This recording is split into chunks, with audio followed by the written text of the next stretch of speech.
Front, left.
Same front, same front. Just Yeah. of yourself between the mic and the fish. Okay. If you face forward, then Got it. You're the first speaker, eh? Yep. yes. I'll get it.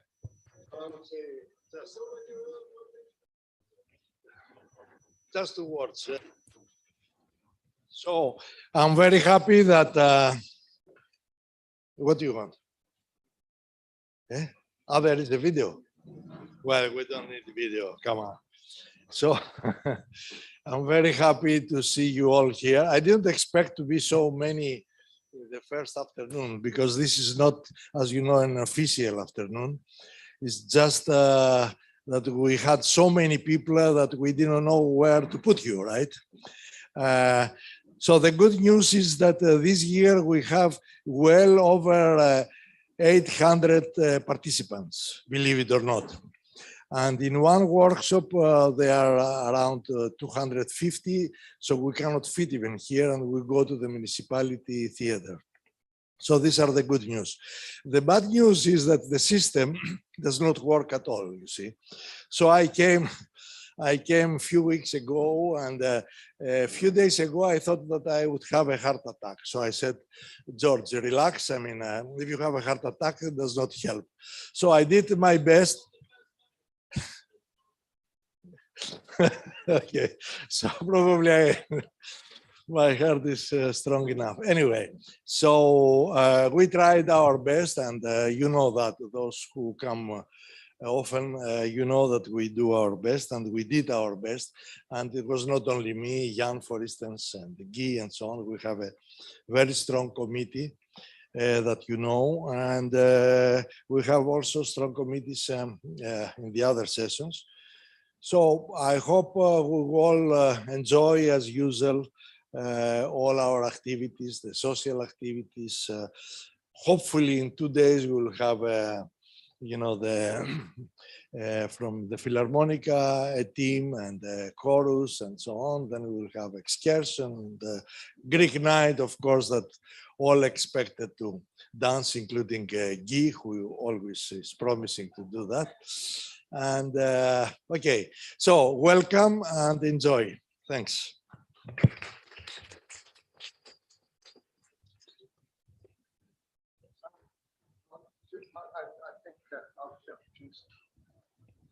So George, you just took 5 minutes of Jim's time there. Anyway, I'm just kidding, Jim. It's a pleasure to introduce Jim Pinfold, who will talk about the medal map experiment.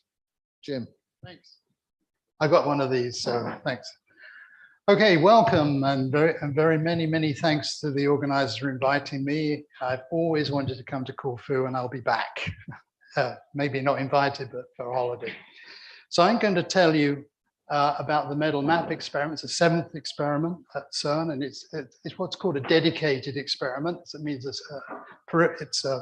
it's not one of the big ones, but it's meant to perform a certain function, and the function that we want to perform is to search only for beyond the standard model physics. I'm going to tell you about progress and future plans. Of course, one of the big issues now with, I think, well, certainly to me, about the LHC is there's no sign of new physics. And one could say this could be the edge of this great desert, no new physics until the Planck scale. But that's so depressing, I couldn't even possibly think about it. And I'd probably just go become a banker or something if I could. So we adopted a different idea. We said, okay, perhaps there is new physics, but this new physics is not that easily seen at the LHC. So there could be 3 kinds of new physics avatars. There could be, for example, very long-lived particles that might be hard to see at the LHC. There could be particles of very small electric charge or very feebly interacting. And there could also be very highly ionizing particles that tend to get absorbed and not to be triggered in the big detectors. So these are the 3 kinds of things we're looking for. They could give rise, for example, there's a rather nice picture I stole, where we could have strange trajectories from say, a magnetic and electric charge. We could have displaced vertices, and we could have even mini charged particles that couldn't be seen really in the detector. So the group of people that's doing this, it's a small experiment by LHC standards. The big LHC experiments, so certainly Atlas and CMS, are 2,000 or 3,000 people. We only have 70 physicists from 26 institutes around the world. And I like to think that the crews of the 3 ships, Nina, Maria, and that discovered the New World, the crews were about 70. Whereas the crews of 2,000 or 3,000 are the crews of the Nimitz nuclear carrier. So I like to compare our experiment to that way with Atlas and CMS. Anyway, carrying on, but nevertheless, although small, we've got a very, very rich program. The metal experiment, which started us off for run 1 and run 2, can look for all kinds of very highly ionizing particles like magnetic monopoles, extra dimension, cuboids, black hole remnants, doubly charged, etc., and SUSY R hadrons and leptons, as you'll see. When we move to phase 1 with MAT1, we can increase MAT1 and MAT2. We can increase our physics to FIPS, feebly interacting particles, and long-lived particles. So we have a huge physics program, even though it's a small experiment. So it's a long project. For example, we have it summarized here. Phase 1 started in run 1 and run 2, and it's of course now finished, and that was basically placed around the LHC BIP. And then we moved to phase 1, where we install the MAT detector, primarily the MAT1 detector, primarily to detect milli-charged particles, but it also has some sensitivity to long-lived particles. And then for MAT2, for high luminosity LHC in 2027 and beyond to whatever, to 2037, we will instrument the UGC1 gallery to make a really good search for very long-lived particles. So phase 0, where basically the game is highly ionizing particles. We deployed the MAT detector for run 1 and run 2. Here we have, the metal detector. Here we see the detector surrounding the Velo region of LHCb. These planes, the green planes, are nuclear track detectors, and the mustard-colored volumes here are trapping detectors that trap the highly ionizing particles. So nuclear track detectors I like to think of as kind of plastic in a film camera that can make a permanent record of a track that traverses the material. So instead of developing the film, we etch the film to get the track, a permanent record you can show to people, show to journalists. And trapping detector, where we slow down and stop magnetically charged and electrically charged particles for further study. So we're I think the only experiment that can actually track what we're looking for. And the time-pix array, which is probably the only thing that looks a bit like an ordinary detector, the time-pix array, which is there just to really monitor the radiation backgrounds. Nice things about this detector: permanent physical record of new physics, no arguments. You don't have to worry about, was it a flash in electronic space caused by something strange? You can see the thing in front of you physically. No standard model physics backgrounds. There are backgrounds, but nothing that mimics our signal, because our signals are so clearly above anything that can be provided by the standard model. And the very, very nice thing is passive detector, no trigger requirements at all, no timing troubles. So let's look at our searches. With the big one for us in run 1 and run 2 was looking for the magnetic monopole, which can be produced by the Drell-Yan or the photon fusion mechanism. Unique features of metal search is we considered beta-dependent couplings of the monopole. We also introduced spin-1 searches. Nobody have done that before. And we also look for photon fusion. As yet, we're the only experiment at LHC that's looked for photon fusion production of monopoles.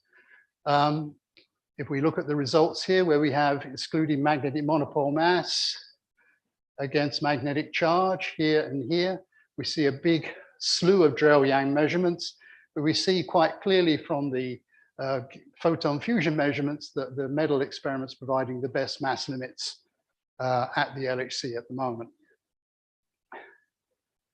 We also decided to look for the dion because we don't have a magnetic field. The dion is a Schwinger's particle, one of Schwinger's predictions. It has electric and magnetic charge.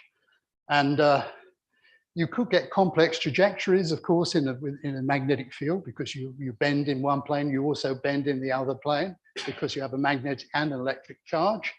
There's no real reason to have just one electric and one magnetic charge. You can have many mixtures of charge. According to the theory, it's agnostic as to that, how many charges of each you have.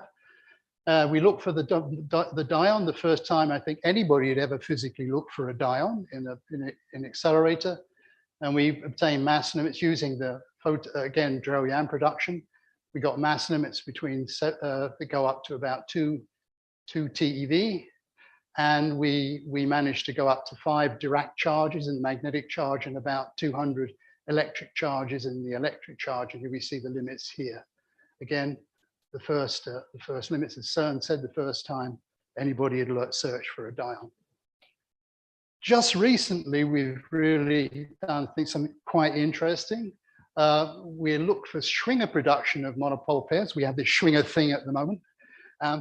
And the Schwinger production, as we all know from our time in quantum field theory or whatever, is where you can get, in an intense electric field, you can get electron-positron pairs that have pulled out of the vacuum. And by duality, if you have an intense magnetic field, you can have monopoles pulled out of the vacuum. And in fact, if you look at ultra-peripheral collisions of heavy ions like lead ions, you can create fields that go as high as 10 to the power 16 Tesla. That's the biggest field ever generated in one place in a collision point anywhere in the universe, as far as we can see. Even magnetars, these kind of crazy quasars, don't get up to that kind of field on the outside, although there's some argument they come somewhat near to it in the middle. So we looked for monopole production and heavy ion production, with some lots of work from theoreticians working with the metal experiment and on the metal experiment to provide the fundamental theories that enabled us to predict the kinematics and so on of the final state. And we placed limits up to 1 to 3 Dirac charges and up to a mass of 75 GeV. Well, you may think, well, that's not very good. You just told me you go up to 2 TeV or something, and the other monopole searches. What's so good about that? Well, the good thing about that is, first off, the cross-section calculation in the Drell-Yang case suffers from the fact that it's non-perturbative. I mean, therefore, it's hard to really calculate the cross-section Drell-Yang production. You come up with a baseline cross-section that everybody uses, so we can compare, but it's not a real physics-based cross-section. It's essentially a benchmark. You can't calculate a real cross-section because of the size of the coupling constant of the monopole. And another thing is that that's very, very nice is that with the Drell-Yan case, with the bad case in a sense, and I'm trying to make it the bad case here, with Drell-Yan, you can have suppression. If the monopole is point-like, you can have really an exponential suppression of the cross-section. But in the case of the Schwinger production, it's more like barrier penetration or a tunneling process, and you don't have this exponential suppression of finite size monopoles. So this could be the first time, if the monopole, if it's there, has a finite size, and most modern theories tend to give it a finite size, then it would be exponentially suppressed, but not in Schwinger production. So this could be the first time that a monopole could ever have been seen. It could be. Certainly, Nature thought it was quite interesting. We published this later in Nature a few months ago. Another kind of quirky, interesting search is where we took the CMS beam pipe. They kindly gave us our beam pipe, and we had a great time smashing it and trashing this $1 million device. This beam pipe, it cost $1 million to build. It's shattered into pieces That's the nature of beryllium. And we're now using this beam pipe to search for these Schwinger monopoles. And the idea is that we know that we didn't see them because when we break them into pieces and send them through a squid coil, if we send a monopole through a squid coil, we expect a current to be induced. When a magnet goes through a coil, we get a current. But of course, this current is not balanced out by a current from the opposite pole. It just continues. And so the signal for the monopole will be a continuing current in the squid coil. Now, we already know that we didn't see that, so we can now use these results to further the Schwinger production result that we just talked about. Searching for HECOs, highly electrically charged objects. These are not magnetic at all, but we can see them. We can't see them in our trapping detectors that we've used because the trapping detectors, well, we don't have a way to detect electric charge in the trapping detectors at the moment. And so we use the nuclear track detectors to detect the HECOs. And what are HECOs? They're highly electrically charged objects. They could be, for example, cue balls, condensed states like strangelets, or even remnants of microscopic black holes. So the two ways they can produce, if you have a fermion, you can have both these diagrams. Otherwise, you tend to have the simple Drell-Yan diagram. And we did this search, and there we produced just using the run 1 data, and we're working on the run 2 data now to make this a lot better. We can see the Atlas results here, CMS result there. And I think this is an Atlas result at 8 TV2 maybe. This is the Atlas result at 13 TV, and you can see these are different spins. But you can see because of the higher luminosity at the Atlas point, you do see a better mass limit, but of course we have a better charge limit from metal detector. And of course, when we at run 2, these lines will move up. But certainly the charge limit is the best. So world's best limits on charge of HECOs comes from the metal collaboration. You can also look for new physics with charge, very smaller, much smaller charge, only between say 1e and 10e. And just to remind you that if you saw the beta block formula, how can this tweak our threshold? Well, if it's very slow, we can get the beta, if the particle is very slow, and even the charge of 1 can give us a high ionization because it goes into the beta squared term here at the bottom where beta is v upon c, the velocity upon the speed of light, and it can certainly make this d by dx quite large. And of course, as we go up, any kind of slowness or heavy slow particle can have enhanced ionization due to the beta as well as the Z. And with the CR39 type plastic, which we'll look at in run 2, but also interestingly in run 3, and with higher luminosity that we're going to expect at run 3, because the LHCb detector will get a factor of 5 more instantaneous luminosity than we had in run 2. We should be able to search for these kind of particles that have a relatively small charge compared to say monopoles. And when we look at some examples, certainly supersymmetric charged particles like leptons, R-hadrons, charginos, doubly charged xenos, they can give you very high ionization that can be detected by metal. And if we must remember we don't have trigger timing and standard model backgrounds, and therefore we can relax selection requirements and manage to compete with the big Atlas and CMS detectors in some areas. One of the big areas, as we saw from this benchmark test of the gluino production, with the gluino decaying going to 2 jets plus a neutralino, and the neutralino decaying to a tau and a stau. We can see here, I'm sorry, this is a bit faint, that's C tau here for the neutralino. And these lines here are for the metal, and these lines are for the Atlas experiment. We can see that we managed to push the search up to lifetimes. So we have highly ionizing particles with long lifetimes, and these lifetimes penetrate up from about 100 meters to just under a kilometer.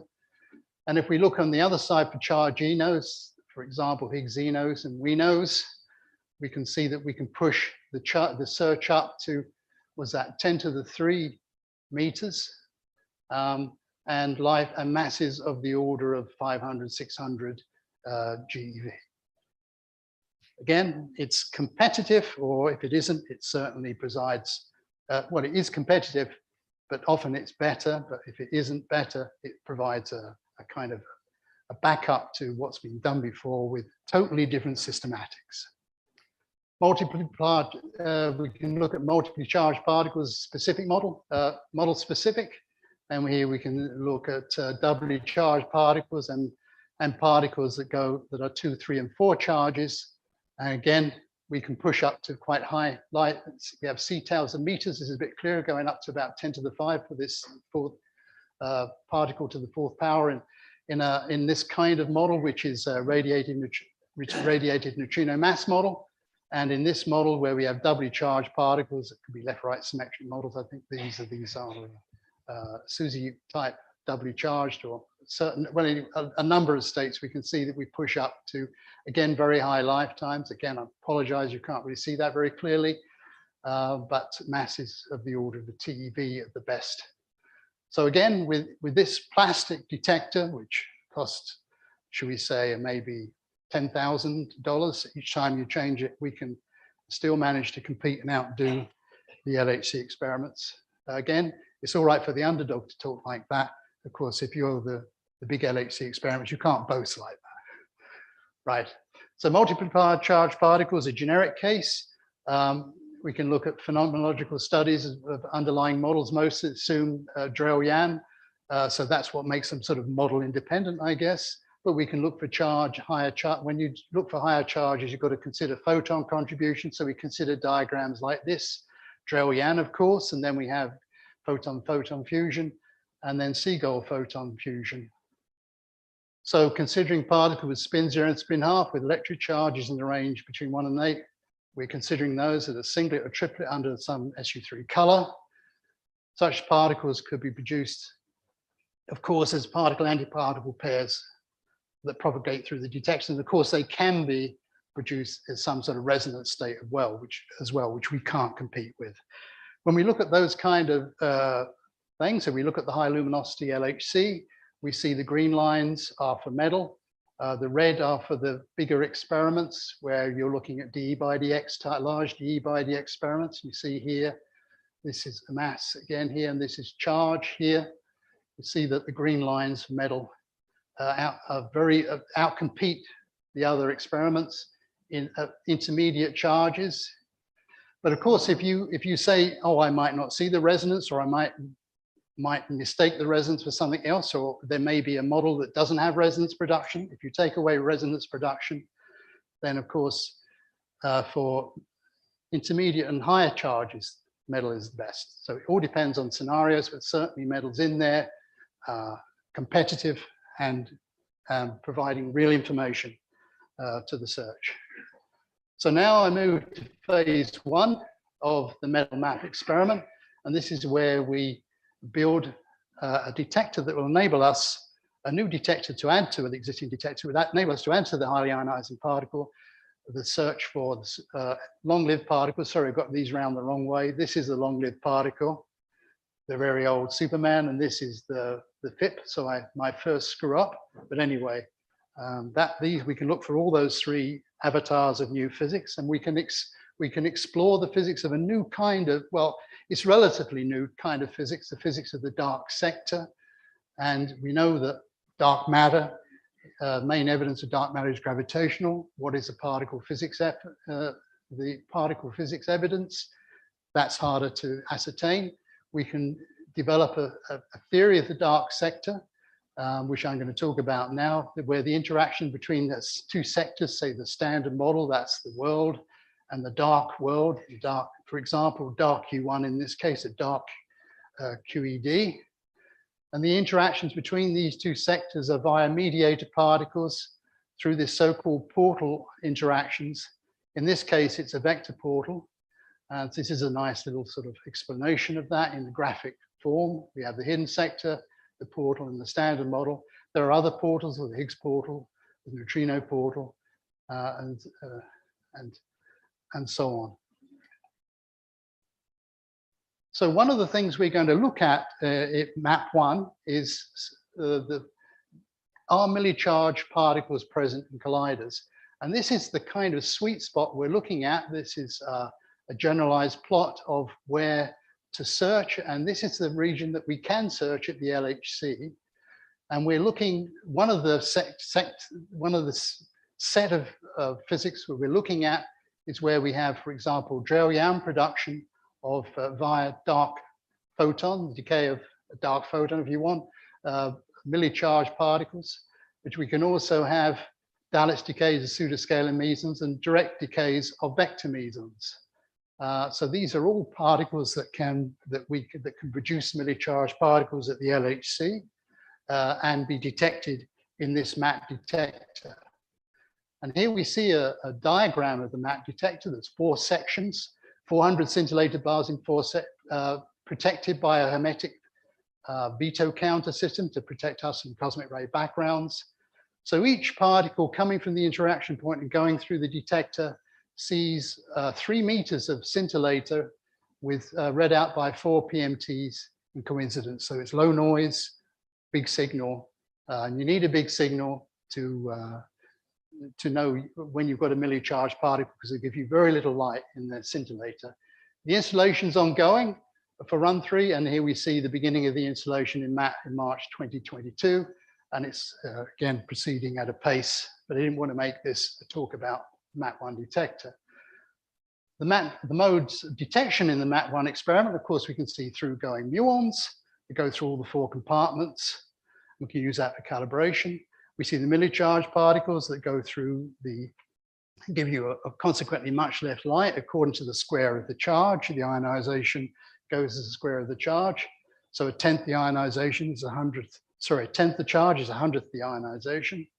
We can also look for neutral LLPs that decay in the volume of the MAP1 detector. And if we take the trapping detectors that I told you about in metal, we can now move them underneath the MAP1 detector to look for the decays of trapped charge particles that have a lifetime. So we can look for the decays coming from the trapping volumes, and then we can detect the electrically charged trapped particles. So here we see, this is the charge, the milli-charge on this axis. This is the mass on that axis, and we can see the kind of sensitivity down to about 10 to the minus 4 that the experiments would have if they were perfect, and certainly if MAP was perfect. First, the sensitivity comes in the J side type decays, then the upsilon type decays, and then that's the sensitivity I mass comes in the Drell-Yan production. And here we have the cross sections of all of the processes that give rise to milli-charged particles. They're not all in here at the moment. Caveat of the moment here is this assumes 100% detector efficiency, and we have to carefully assess that using a very detailed Monte Carlo program that brings in all of the material that's in between the detector and the interaction point, about 40 meters of rock, considers all the backgrounds that we have. And this will all certainly rise up a bit, but not much, we believe, from this line here that shows the sensitivity. These other experiments are mostly, except for Millikan that's installing as well, these other experiments are largely hypothetical and quite expensive, but we'll see how they go. The MAP1 LLP sensitivity, when we look for long-lived particles, the sensitivity of this detector wasn't built to do this, so it's not so great, but we can do something. This shows you, for example, here we have coupling against the mass of a new scalar system. And when we look at Higgs portal mixing, then we can have states that arise from B decays. We have new scalars that can arise from B decays. This, by the way, is a typical baseline process considered in the community, where this new scalar decays to mu plus mu minus, and we can see we can eliminate, when you consider that's the kind of coupling, this is the mass, we can eliminate this region here if we didn't discover anything, or that's our sensitivity if you would like. This is the Codex B sensitivity for 300 inverse femtobarns, and this is the MAP. This is what it would be in MAP in UGC1 when we had an old MAP detector. So this is the exclusion zone that we can achieve using the MAP1 detector, but the MAP2 detector is our detector for doing this, so let's hold on till we get to that. But we can also, by using these trapped particles in the metal detector, and moving them underneath the 5 minutes, and moving them underneath the MAP detector, then we can do a lot better than just about anybody, I think, by pushing the sensitivity to charge LLP lifetimes up to greater than 10 years. And that actually, by the way, is predicted in some models of super WIMPs. So there are models out there that predict lifetimes that can be in 10 years or more. So phase 2, the high luminosity LHC, this is where we really go for the long-lived particles. We instrument this whole MAP2 gallery here.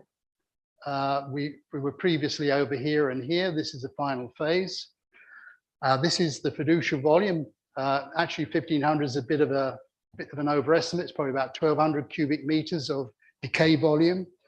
And we line the UGC1 gallery with 3 layers of thin scintillated detectors that give XY readout. So topologically, it's like a Russian doll, this detector. It has one detector within another detector and another detector that line this fiducial volume.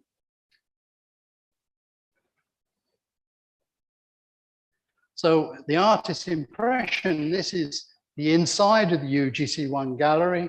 I think it's more or less to scale and so on.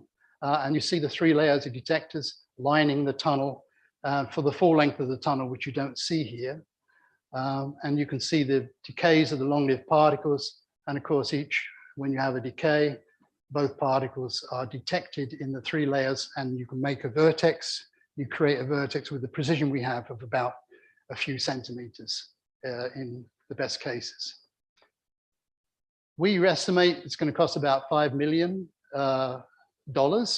with about $500,000 for civil engineering. That's peanuts compared to most of the other people that can compete. So let's look at some benchmark processes. Well, we can look at the benchmark process we just looked at, where we have the new scalar from the Higgs portal that decays to 2 muons. Again, the coupling is, shall we say, sine squared theta in the model, and the mass of this new scalar is there. And now with MAP2, we can see that we essentially follow the outline of the ship experiment. And when you look at the Methuselah experiment, it comes in here, just under here. We could cover the Methuselah, we could slide down, of course. But what we do that's even more interesting is we cover the region between Methuselah and the LHCb. So we're very complementary to this big Methuselah experiment and the ship experiment. The ship comes in about 200 million, and the Methuselah about 100 million for the 100 meter by 100 meter detector. So at 5 million, we're competitive. If we look at this process, bottom pair production of right-handed neutrinos, of right-handed neutrinos, and decay of a neutral Z. I'm not quite sure, but you see MAP2 here fills this space, and this is codex B. This is phaser 2. You see again that this MAP2 contour fills in the region between between LHCb and Methuselah, again, being complementary to both experiments. So last slide. I see I'm just going to be hooked off by, no. Last slide, I like to bring up a saying of one of my favorite authors, Marcel Proust, who said the real voyage of discovery consists not in seeking new landscapes, but in having new eyes. So dedicated search experiments such as Metal Map, we believe could be the new eyes of the LHC. New eyes that can see things like very long-lived particles, that can see magnetically charged particles, highly ionizing particles, can see feebly interacting particles, things that the other big detectors find hard to see, if not impossible to see. And there is a hint that we might be pursuing the right approach. For example, there's a hint of multiply charged particle production in Atlas, just a hint. It'll probably go away, but it's hopeful. Then also there's the idea that's been proposed that mini charged particles can explain the edges anomaly. By the way, just for those that don't know, I'm sure most of you know, the detection of the edges anomaly is a detection anomaly in the 21 centimeter hydrogen absorption line. So there is hope that we're seeing indications that we might be right in our approach to physics of the LHC. Thank you.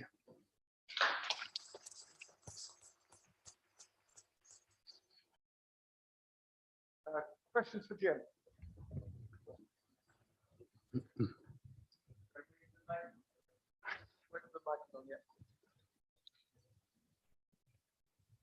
Sorry, it's a very naive question. I apologize for it. In the first part where you are discussing the actual results, I see you have limits lower than this mass, which I understand, but also lower than such charge. I would have expected that more strongly charged particles would be easier to detect, but there is obviously a bias I don't understand. Sorry, just go back to the, can I go back to the, so I know exactly what you mean? Is it? Well, Yeah. it comes a few times. You have the limits are for charges less than, and I would have expected that larger than, but so that there is some bias in the detection which I do not understand. Why is it difficult to detect the more strongly strongly charged monopoles, for example? Well, it's of course easier and then becomes harder. The real reason we can make it becomes easier and then harder is because they get absorbed in the material before the detection volume. Or that because they would not reach you?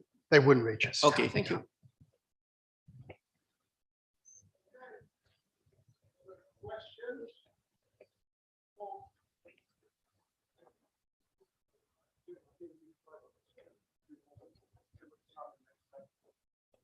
Shut up. What kind of black holes are you looking for? These are the primordial black holes from extra dimension theories. Sorry, rubbish. These are I've been reading about primordial black holes. Sorry. These are the microscopic black holes from theories of extra dimensions.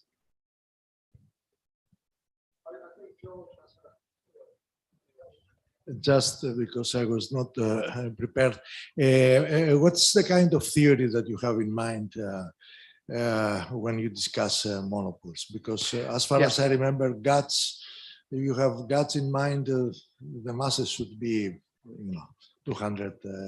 Right. Okay. So there are theories. Just duality, I suppose, or? No, it's the theory. These are they're usually topological solitons, and there are theory. For example, the theory of that behind the gut monopoles actually predicted a very low mass monopole at one stage. So there are theories of electroweak monopole, and a lot of people have worked on it, Nick and so on. But the original person that sort of pursued these theories, I think, is Yongmin Cho, the electroweak monopole theories. And if you look at any of our papers, you'll get the references to them. So I would say basically electroweak monopole is the theory that's behind that. And that's being developed and is still being developed.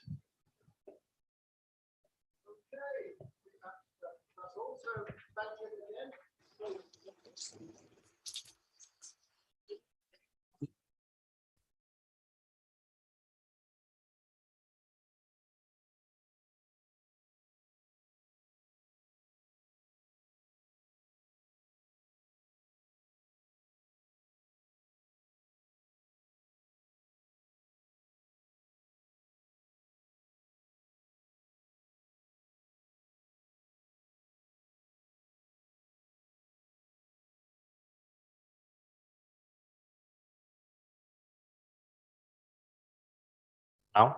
Yes. Okay. Thank you very much. And thanks a lot to the organizers for the invitation and for accommodating my constraints. I really appreciate that. So it is really a pleasure for me to come to Corfu and present to this conference for the first time.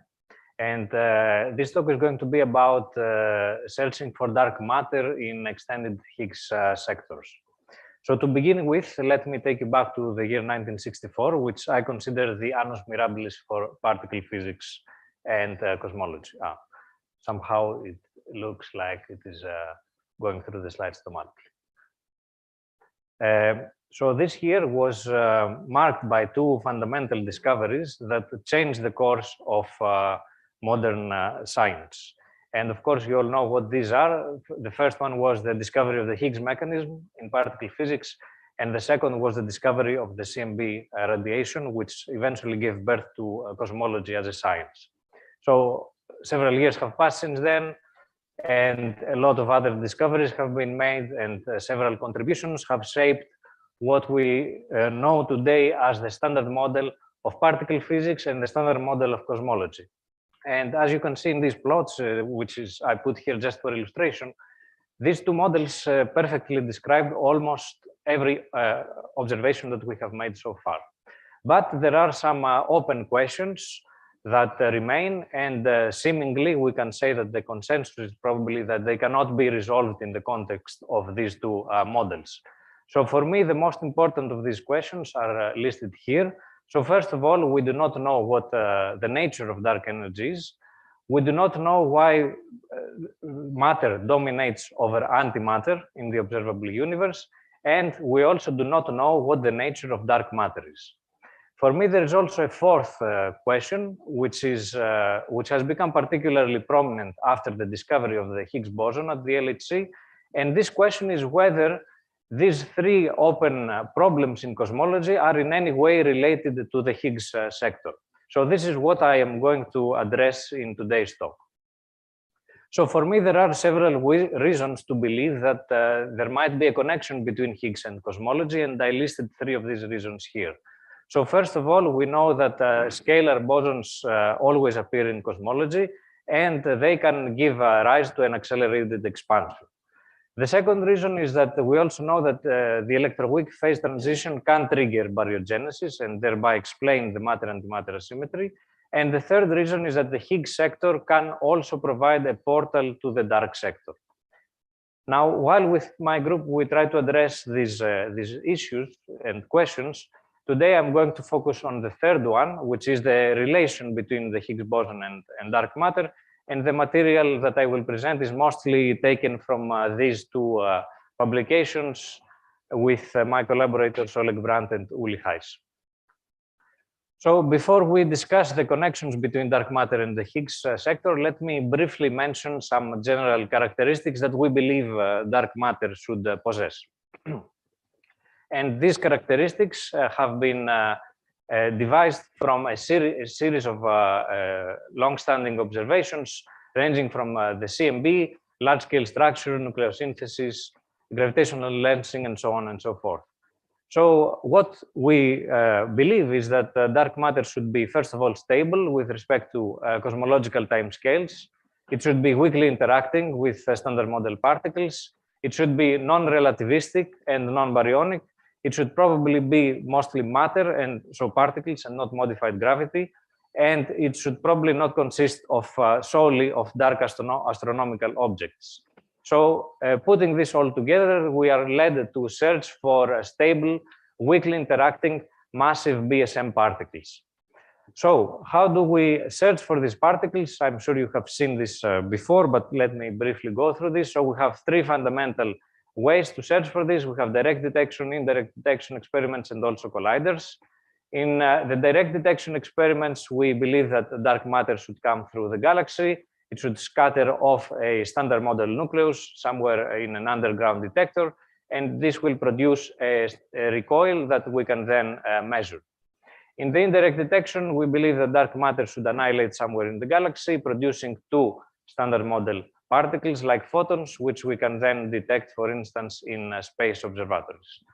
And finally, in colliders, we scatter two standard model particles, and sometimes two dark matter particles might be produced, which then escape the detector undetected and thereby leave a missing energy signature.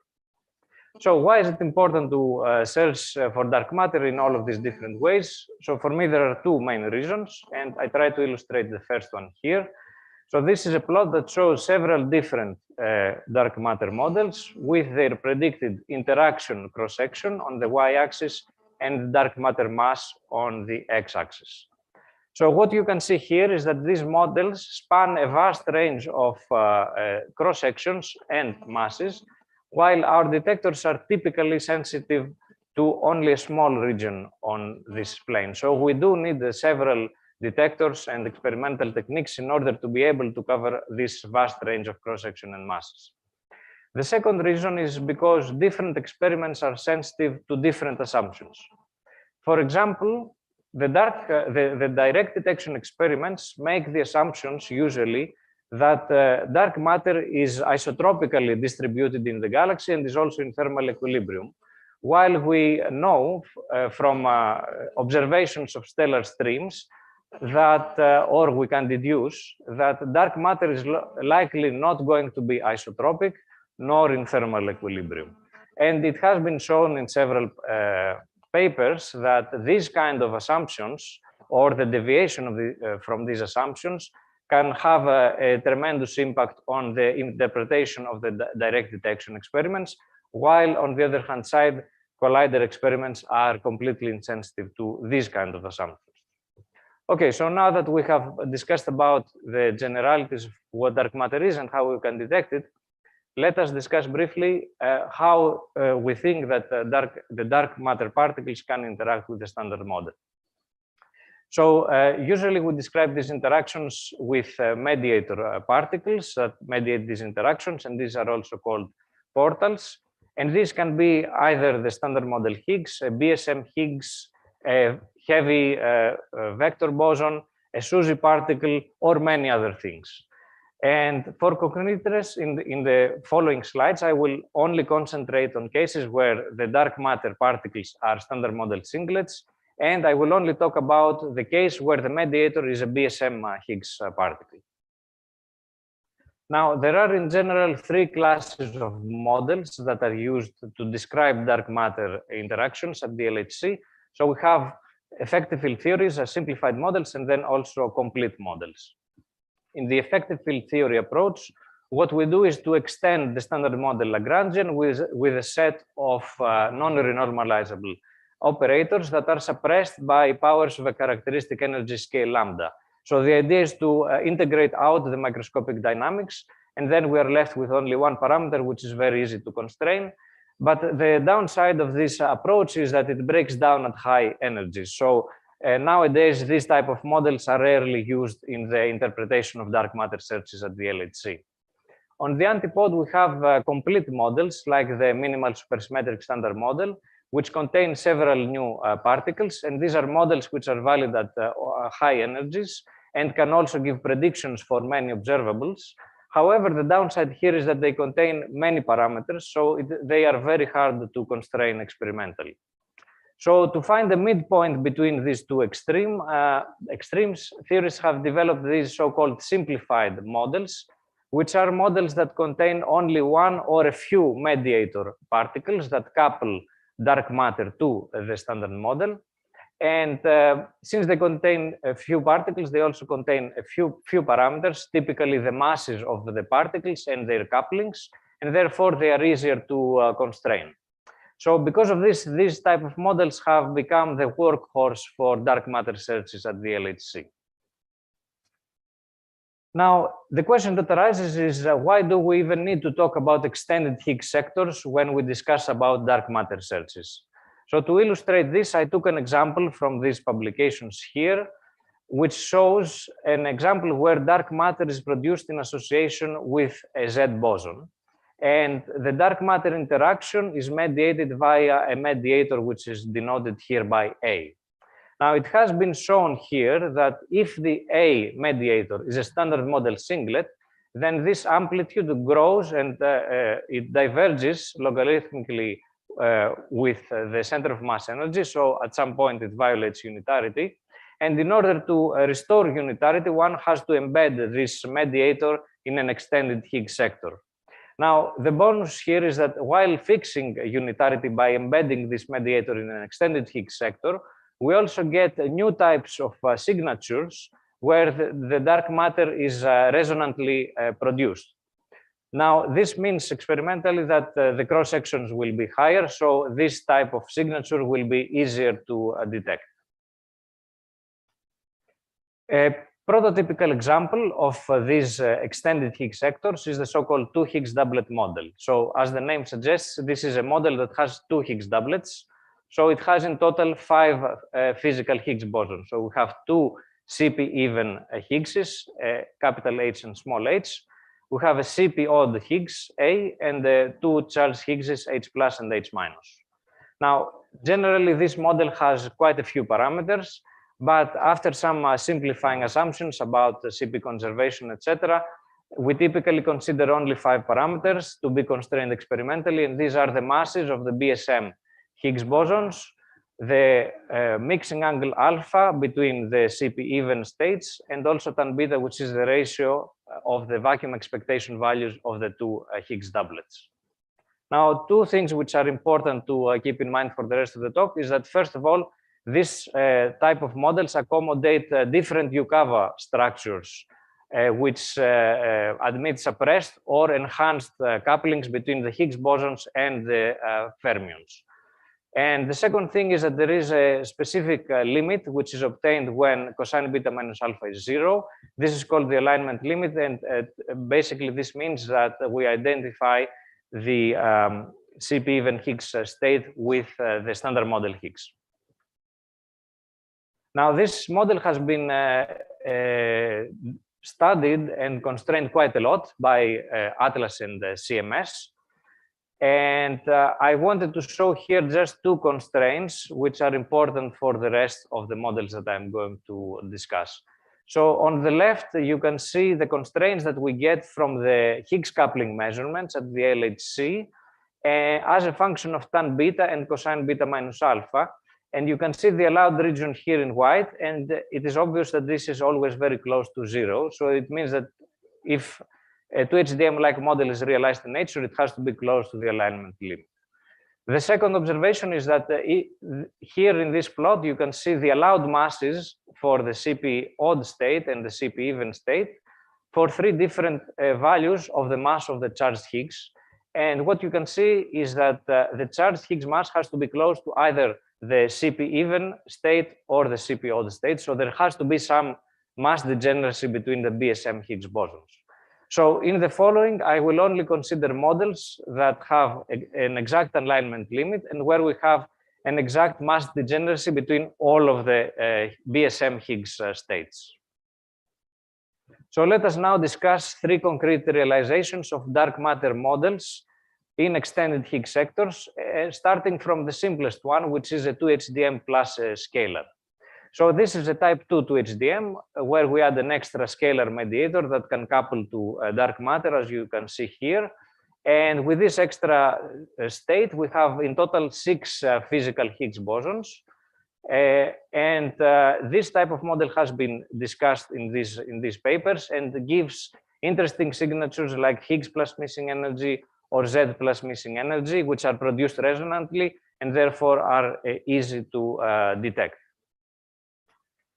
However, this model has not been very much explored at the LHC. I think this is because there is the lore says that when there are scalar mediators mediating the dark matter interactions, we expect the direct detection experiments to provide the dominant constraints. And this is in fact generally true. If you look at this plot, we show here the constraints on the plane of tan beta and the scalar mass for 3 different searches. So in blue, you have the constraints from Xenon 1 ton, and then the solid green line are the constraints from Atlas, from Higgs plus missing energy. And then the solid red line is the constraint from Atlas from Z plus missing energy. So what you can see here is that generally the blue line dominates over a large region of parameter space. However, you can notice that around tan beta equal 1, the direct detection experiments lose their sensitivity completely. This is because the cross-section goes to 0. So this plot basically tells us that even for models that are considered direct detection territory, the LHC can provide complementary constraints. The second model that I wanted to discuss is the so-called 2HDM plus pseudoscalar. This is a model that is similar to the previous one, but replacing the extra scalar with an extra pseudoscalar. So again, we have 6 physical Higgs bosons, now 2 pseudoscalars. The pseudoscalar couples to dark matter, and now since it is the pseudoscalar and not a scalar that couples to dark matter, the direct detection constraints are suppressed. So this is actually a model which was initially proposed in order to explain the Fermi-Lat excess and simultaneously evade the constraints, the existing constraints from direct detection experiments.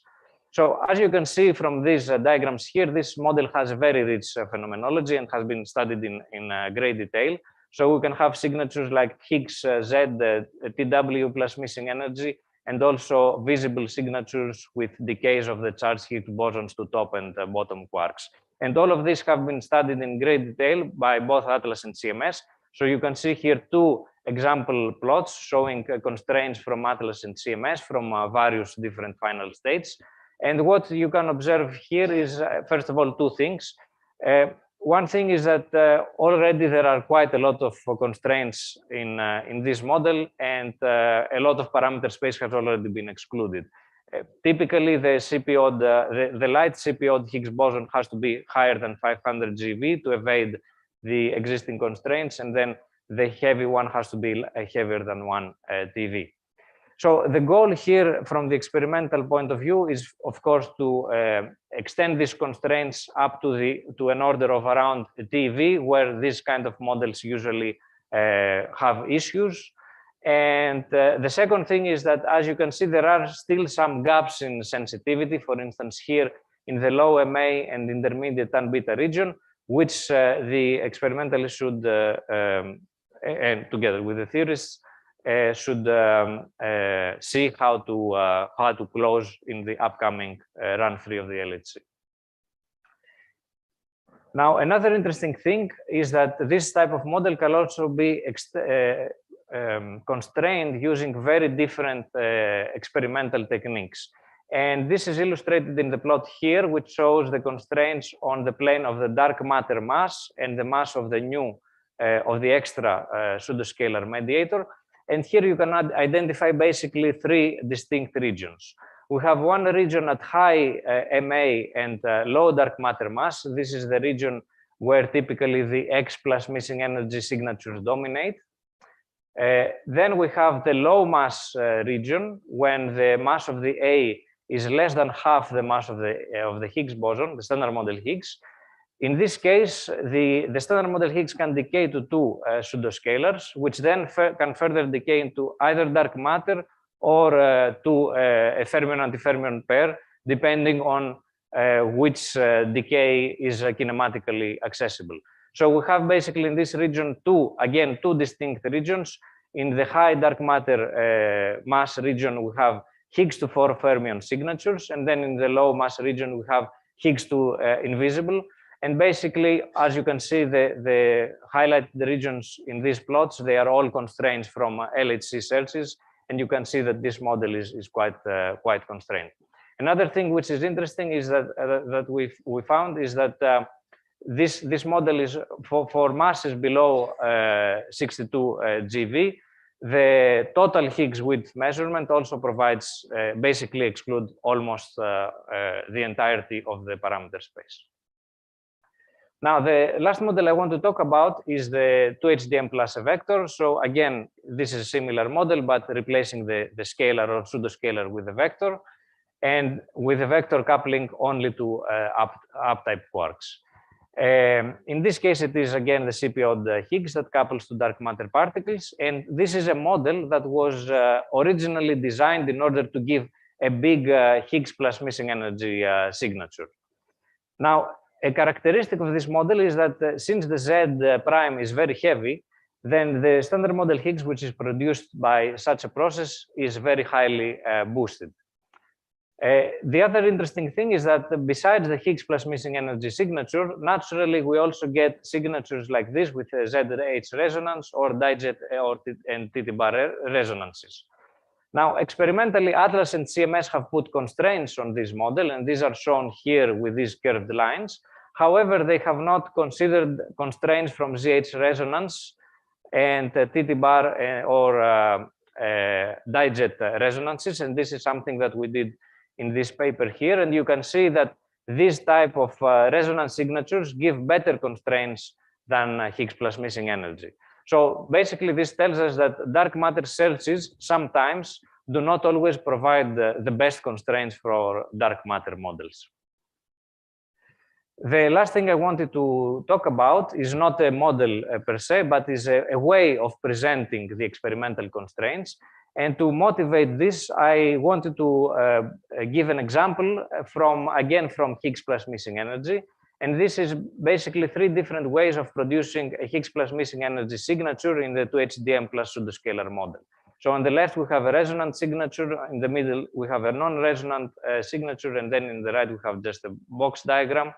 And these 3 diagrams theoretically have very different dependence on the theory parameters. And experimentally, they have very different signatures because one gives, for example, much softer missing energy spectrum than the others. So the question here is, how can we produce limits, experimental limits, that are easy to reinterpret theoretically? So to do this, there was a suggestion here to present the limits like this as a product of the maximum cross-section of a signal like resonance that the data can accommodate, binned in bins of a characteristic distribution that can be, for example, missing energy, since we are looking for dark matter, and this multiplied by the theoretically calculated branching ratio, and then the acceptance and efficiency taken from the experiment. So we believe that this is an interesting way to present results, and actually it was using this type of model-independent limits that we derived the results that I described before. So to conclude, I have shown that dark matter is probably among the few evidence for new physics that we have. It requires a multifaceted approach, I believe, with different experiments, but also different analysis within the same experiment. And I have shown that the Higgs sector can provide a portal to dark matter. So it is imperative to study both the standard model and the BSM Higgs sector in order to understand the nature of dark matter. And finally, I have shown that simple dark matter models are increasingly ruled out. So I think we need a systematic approach in the future with combinations and reinterpretations from the experimental and theoretical side, and we need to explore all possible final states. Thank you.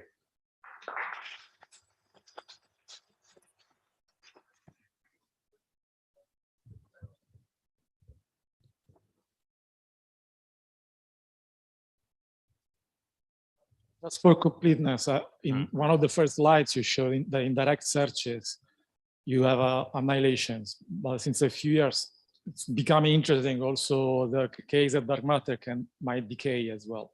Right. And probably it's not relevant for collider physics or less relevant, but it's also becoming quite important. I will discuss in my talk a case for that. Okay. Thanks.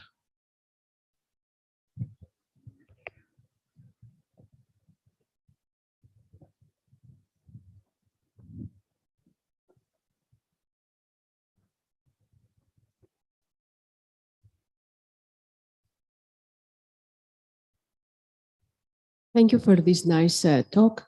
I would like to comment on this last point about combinations. I haven't noticed discussing about the orthogonality of your signal regions. So how easy it is to combine to make combinations of these channels? So I had, I think, only one example here. So here it is quite hard to see. The green line here is basically a combination of Higgs and Z plus missing energy.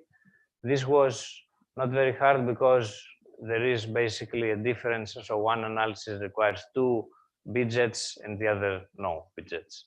There is also an ongoing work, which is already public, to combine also TW plus missing energy. Generally, these type of combinations have not been extremely hard, let's say. I mean, the phase space that the analysis were probing was more or less orthogonal since the beginning. Yeah, is there a systematic attempt to keep orthogonal of this analysis so as to facilitate?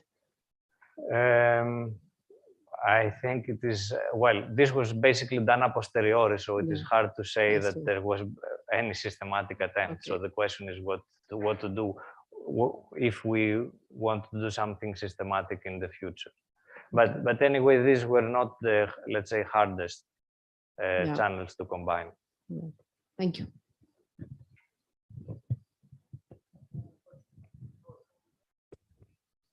I wanted to ask and clarify something you mentioned at the beginning briefly about this unitarity violation of a theory with a boson in the intermediate state.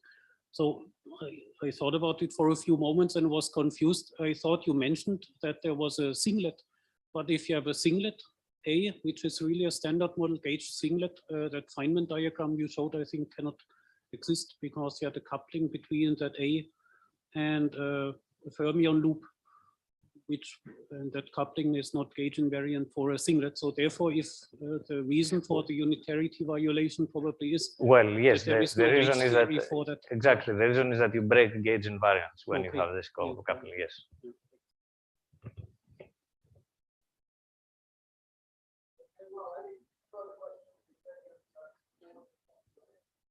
Thank you.